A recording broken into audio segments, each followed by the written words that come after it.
Hello ಗೆಳೆಯರೇ, ನಾನು explore ಸಂಜೆ ಯೂಟ್ಯೂಬ್ ಚಾನಲ್ಗೆ ಸ್ವಾಗತ. ಇವಾಗ ಆರೋ ಪ್ಲಾಂಟ್ದು ಕ್ಯಾಂಡಲ್ ಕ್ಲೀನಿಂಗ್ ಮಾಡಬೇಕು. ಆ್ಯಕ್ಚುಲಿ 15 ಡೇಸ್ಕೊಂಡು ಮಾಡಬೇಕು. ಮಾಡಲಿಲ್ಲ ಅಂದ್ರೆ ಯಾವ ಥರ ಆಗುತ್ತೆ ಅಂತ ನಾನು ನಿಮ್ಗೆ ತೋರಿಸ್ತೀನಿ. ಇವಾಗ ತುಂಬ ಈ ಥರ ಕ್ಯಾಂಡಲ್ ಮೇಲೆ ಈ ಥರ ನೀವೇನು ತೆಗಿತೀರಲ್ಲ, ಈ ಥರ ಇರುತ್ತೆ. ಈ ಥರ ನೀವು ಮೇಂಟೈನ್ ಮಾಡಿದ್ರೆ 100% ಮೇಂಟೈನ್ ಆಗುತ್ತೆ. ಇದು ನೋಡ್ಬೋದು ಇದು ಯಾವ ಥರ ಆಗಿದೆ ಅಂತ.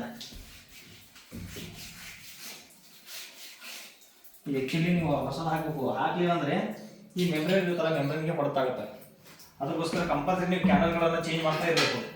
ಕ್ಯಾಂಡಲ್ ಚೇಂಜ್ ಮಾಡಲಿಲ್ಲ ಅಂದರೆ ಪ್ರಾಬ್ಲಮ್ ಆಗೋ ಚಾನ್ಸಸ್ ಜಾಸ್ತಿ ಇರುತ್ತೆ.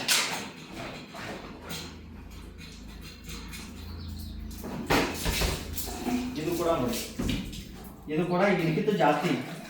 ಇದು ಸೆಕೆಂಡ್ ಸ್ಟೇಜ್, ಫಸ್ಟ್ ಸ್ಟೇಜ್ ಈ ಥರ ಆಗಿದೆ, ಸೆಕೆಂಡ್ ಸ್ಟೇಜಲ್ಲಿ ಈ ಥರ ಆಗಿದೆ.